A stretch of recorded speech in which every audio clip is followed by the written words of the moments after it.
Bismillahirrahmanirrahim. Assalamualaikum warahmatullahi wabarakatuh. Anak-anakku yang soleh solihah, hari ini kita lanjut pembelajaran kita pada tema 1 subtema 4. Ini adalah subtema yang terakhir dan pembelajarannya pun adalah pembelajaran yang terakhir, yaitu 4, 5, 6. Nah, pertumbuhan dan perkembangan tumbuhan masih menjadi topik yang kita bahas pada kesempatan kali ini. Oke anak-anak, mudah-mudahan keberkahan dan keridhaan Allah senantiasa menaungi kita semua, diberi kesehatan sehingga belajar kita menjadi lebih menyenangkan dan menyehatkan. Oke, kita awali dulu dengan membaca doa sebelum belajar bersama-sama. A'udzu billahi minasyaitonir rajim. Bismillahirrahmanirrahim. Rabbi zidni ilma warzuqni fahma. Amin. Oke anak-anak, kita lanjut materi kita pada kesempatan saat ini. Apa yang akan kita pelajari ya? Kita masih mempelajari tentang perkembangbiakan tumbuhan secara alami. Baik, ini lihat ada 3 poin. 1 biji, 2 tunas, 3 umbi. Ada poin pertama dan poin kedua ini sudah beri centang, itu artinya kita sudah bahas pada video sebelumnya. Nah, saat ini kita akan membahas tentang perkembangbiakan tumbuhan secara alami melalui umbi dengan umbi. Apa saja yang berkembang biak dengan umbi? Nih lihat di sini. Ada ketela, ada berambang. Berambang itu kalau dalam bahasa Indonesianya bawang merah gitu ya. Itu di situ. Kemudian ada bawang putih, ada wortel dan bunga bakung. Oke. Ternyata perkembangbiakan tumbuhan dengan umbi itu pun bermacam-macam. Ada namanya umbi batang, ada namanya umbi lapis, ada namanya umbi akar. Jadi umbi itu sebenarnya adalah bagian-bagian dari tumbuhan yang fungsinya itu tadi, fungsinya sebagai batang, fungsinya sebagai berlapis-lapis untuk buah tersebut, juga fungsinya sebagai akar. Namun ada bagian-bagian yang di sana ternyata terdapat penampungan atau pembesaran. Nah, itu akhirnya disebut sebagai umbi. Kita lihat pada kentang atau ubi jalar. Ubi jalar itu kalau di desa namanya telo gitu ya. Dan kentang. Itu sebenarnya yang besar itu adalah bagian batangnya. Namun ternyata ada penampungan atau pembesaran energi atau sisa-sisa makanan dari tumbuhan itu yang mengumpul di situ. Yang mengumpul di situ membesar akhirnya menjadi buah atau sayur kentang dan ubi jalar. Makanya disebut perkembangbiakannya dengan umbi batang karena yang membesar itu bagian batangnya. Beda lagi dengan bawang merah dan bunga bakung. Ternyata yang membesar itu adalah bagian-bagian yang berlapis-lapis itu. Kalian lihat bawang putih dan bawang merah itu kan berlapis-lapis. Nah, disitulah ternyata tempat berkembang biaknya bawang merah ataupun bawang putih. Nanti kalian bisa potong di rumah itu ya, dari bawang merahnya ayah bunda kalian di dapur. Itu bisa kalian ambil, kemudian dibelah, dipotong, masukkan ke dalam pot atau ke dalam media yang ada pupuknya.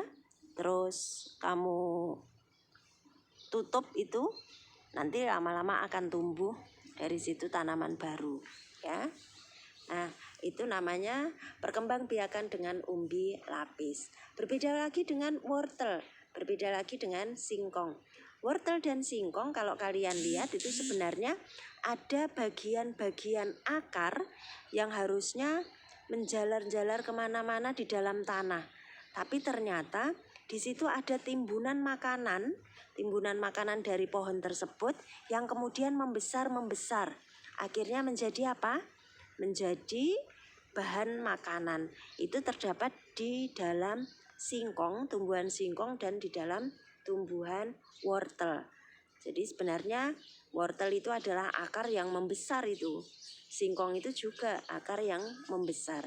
Makanya dalam wortel atau dalam singkong itu disebut perkembangbiakannya dengan cara umbi akar. Bisa dipahami nggih? Jadi perkembangbiakan dengan tumbuhan itu perkembangbiakan tumbuhan dengan umbi itu ada umbi batang, umbi lapis, dan umbi akar. Umbi batang terdapat pada kentang dan ubi jalar. Umbi lapis terdapat pada bawang merah, bawang putih. Umbi akar itu terdapat pada wortel dan singkong. Dibaca berulang-ulang, dibayangkan, dihafalkan. Nanti lama-lama kalian akan menjadi paham. Oke, kita lanjut ya. Nah, sekarang ini menjadi tugas pertama kalian. Coba diskusikan dengan ayah bundamu atau kakak atau teman-teman di sekitarmu, bisa jadi kakak kelas dan sebagainya. Beberapa persamaan dan perbedaan yang bisa kalian amati pada umbi batang, umbi akar maupun umbi lapis. Di dalam buku kalian buat buah kotak seperti ini bentuknya ya. Ada persamaan, kemudian ada perbedaan, ada persamaan ini kalian tulis 1, 2, 3 persamaannya apa. Kemudian perbedaan-perbedaannya ini pada umbi batang, umbi akar, umbi lapis ini seperti apa perbedaannya, kalian bisa tuliskan di kolom-kolom yang sudah tersedia. Begitu? Bisa dipahami? Kalau belum jelas nanti bisa hubungi nomor US. Oke, kita lanjut sekarang. Nah ini adalah tanaman yang sangat akrab di daerah kita. Hampir di semua kebun itu ada. Tanaman apa ini, Nak? Nih, tanaman singkong. Siapa yang suka singkong? Iya, sama. Us juga sama. Suka sekali. Singkong itu bisa dimanfaatkan untuk berbagai macam makanan, ya. Nah, ternyata menanam singkong itu tergolong sangat mudah. Dengan menggunakan batang saja kita sudah bisa membuatnya menjadi tanaman baru, gitu ya. Jadi potong singkongnya, kemudian tancapkan, nanti lama-lama akan bersemi, kemudian dari akarnya itu akan tumbuh umbi-umbian yang disebut sebagai singkong. Cara lebih lanjut seperti ini. Nanti akan dilihat pada sesi berikutnya. Ya. Nah, sekarang ini adalah berbagai macam jenis umbi-umbian. Ada ketela rambat, ada singkong, kemudian ada apa ini ya? Ada bili. Ya, ini jenis-jenis umbi-umbian yang banyak sekali terdapat di desa. Kalau yang di bawah ini sudah diolah menjadi makanan-makanan tertentu. Nah, ini tugas kalian yang kedua. Karena ini adalah makanan yang sangat akrab dengan kita, maka perlu kalian tahu dan pahami jenis-jenis makanannya atau nama-nama makanannya. Maka tuliskan di buku kalian, carilah informasi tentang apa saja nama makanan yang terbuat dari umbi-umbian. Nanti tulis di buku tulismu, itu adalah tugas kalian yang kedua. Oke, lanjut ya. Ya, oke. Tadi perkembangbiakannya sudah, biji sudah, tunas sudah, umbi sudah. Sekarang dengan spora. Penjelasan dari spora ini kalian bisa menyimak dialog berikut. Ya, Lani itu sedang mengamati jenis tumbuhan, jenis tanaman. Hei Lani, kamu sedang apa? Hai Edo, aku sedang membantu ayah menyiram tanaman. Wah, banyak sekali jenis tanaman di sini. Pantas saja udaranya terasa sejuk ya. Iya, aku dan ayah senang berkebun. Itu tanaman apa, Lani? Oh iya, ini namanya tanaman paku-pakuan. Paku-pakuan ya, bukan paku beneran. Sebenarnya aku tidak menanamnya, ia tumbuh sendiri. Bolehkah aku minta bijinya? Aku ingin mencoba menanamnya di pekarangan rumahku. Silahkan Edo, tetapi tanaman itu tidak punya biji. Tumbuhan itu menggunakan spora untuk berkembang biak. Spora? Iya, coba kamu perhatikan bagian belakang daunnya. Wah, ada banyak bintik-bintik hitam. Ada juga yang agak kemerah-merahan. Ini seperti ini. Ini bintik-bintik yang terdapat di dalam daun-daun tumbuhan paku-pakuan tadi. Ternyata dia tadi ceritanya adalah tumbuh sendiri, kemudian tidak menggunakan biji. Kita lanjut dulu dialognya. Nah, bintik-bintik hitam itu adalah spora. Bentuk spora seperti biji tetapi sangat halus. Jadi dapat diterbangkan angin dengan mudah. Angin menerbangkan spora itu sampai ke sini. Sini yang dimaksud itu adalah tamannya Lani tadi ya. Lalu ia tumbuh di sini. Wah, kamu hebat Lani. Kamu tahu banyak hal tentang tumbuhan. Terima kasih, karena aku mencintai tumbuhan. Jika mencintai sesuatu, kamu tentu ingin banyak tahu tentang hal itu. Iya, kamu benar. Nah, kalian juga harus mencintai tumbuhan, karena tumbuhan adalah makhluk ciptaan manusia. Oleh karenanya, kita simpulkan dari beberapa hal yang berkaitan dengan perkembangbiakan spora tadi. Jadi spora itu adalah bintik-bintik yang biasanya berwarna hitam yang terdapat di bagian belakang daun. Spora itu mirip biji, tetapi tadi sangat halus. Iya, sangat halus. Kemudian karena saking halusnya dia mudah diterbangkan oleh angin. Dan di mana dia jatuh ketika diterbangkan oleh angin? Ketika dia jatuh di suatu tempat, menemukan media yang tepat atau tempat yang tepat gitu, maka dia akan tumbuh menjadi tanaman paku-pakuan yang baru. Jadi itu kesimpulan dari perkembangbiakan spora. Oke, kita lanjut. Sekarang perkembangbiakan dengan cara mencangkok tanaman. Loh, kemarin mencangkok itu kan perkembangbiakan tumbuhan dengan buatan. Iya betul. Kita lihat bagian sisi sebelah kiri ini tulisannya Us. Ini perkembangbiakan alami dengan biji, tunas, umbi, spora. Sudah Us terangkan di depan.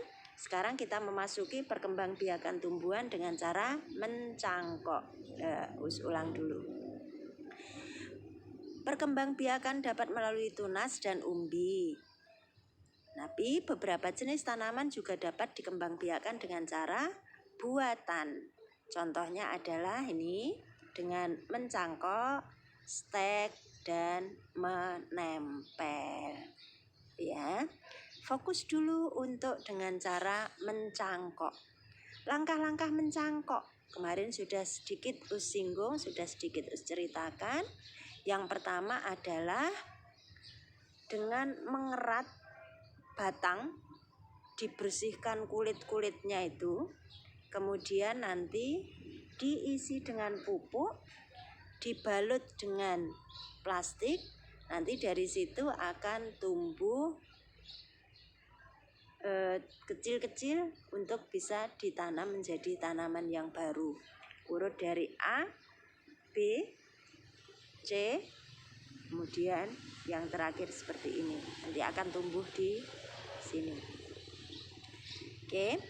Tetapi mutu tanaman dari sistem cangkok ini memang tidak sebagus seperti ketika tumbuh dari biji, tumbuh dari spora ataupun tumbuh dari umbinya.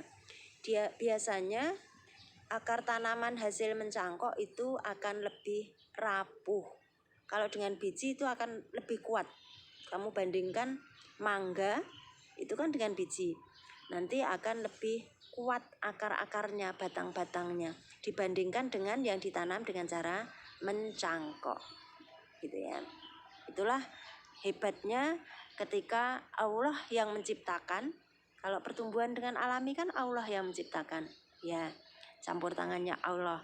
Tapi kalau buatan kan campur tangannya manusia.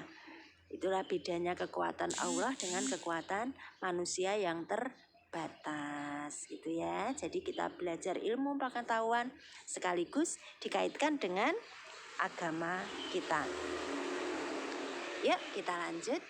Itu adalah cara-cara mencangkok tanaman, bisa kalian amati nanti dibaca-baca langkah-langkahnya seperti apa. Sudah?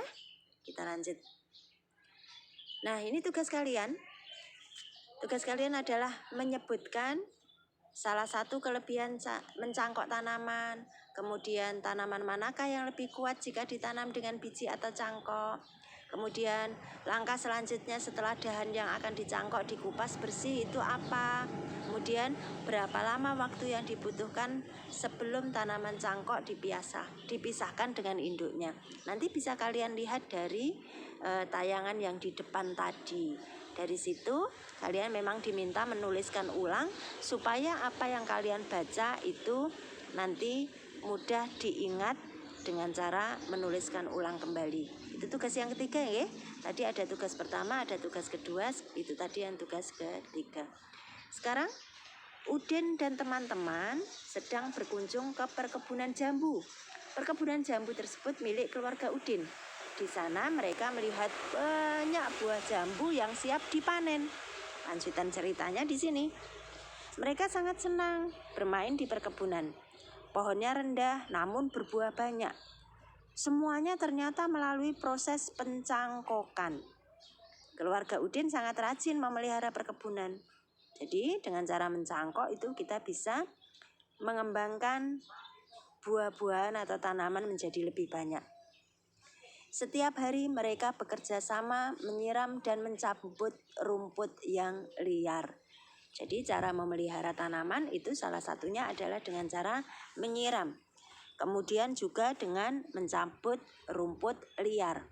Lalu bagaimana dengan memberi makan kepada tanaman tersebut? Tak lupa memberi pupuk secara rutin. Udin itu adalah anak yang patuh dan rajin membantu orang tua. Kalian bagaimana? Alhamdulillah, insya Allah anak-anak SDM AKPK yang soleh solihah juga anak-anak yang rajin membantu orang tua. Nah, sekarang tugas kalian adalah menuliskan macam-macam bantuan terhadap orang-orang di sekitarmu. Apa saja itu? Us beri ilustrasi di sini, nanti kalian cukup menuliskan sesuai dengan ilustrasinya, sesuai dengan gambar yang ada. Siti melihat ibunya sedang menyiram tanaman. Maka menurutmu yang harus dilakukan Siti itu apa? Kalian tulis ya. Itu adalah penugasan yang keempat. Masih ada ilustrasi yang lain. Misalnya begini. Ayah itu sedang menabang pohon yang sudah tua, sedangkan kamu bermain layang-layang. Menurutmu yang harus dilakukan Edo itu apa? Tulis ya. Kemudian lanjutannya. Lani sedang menangis kesakitan. Tangan Lani tertusuk duri bunga mawar. Menurutmu yang harus dilakukan teman-teman Lani itu apa? Jadi kamu bisa membayangkan kalau ada temanmu yang menangis kesakitan karena tertusuk duri, itu apa yang kamu lakukan? Nah, itu adalah cara-cara untuk menolong orang lain. Bisa kamu tuangkan di situ di buku tulismu ya. Jadi tadi tugasnya ada berapa nak? Ada 4. Kalian tulis tugas pertama, kedua, ketiga, keempat itu di buku tulis kalian ya. Ustazah tunggu sampai hari Jumat malam. Jumat malam pukul 21. Oke? Ya. Demikian apa yang bisa Us sampaikan saat ini. Akan kita sambung dengan pembelajaran-pembelajaran berikutnya. Mudah-mudahan apa yang Us sampaikan ini bisa kalian terima dengan baik, bisa menjadi pembelajaran buat kita semua. Alaikum minkum, wabillahi taufiq wal hidayah, waridha wa inayah. Wassalamualaikum warahmatullahi wabarakatuh.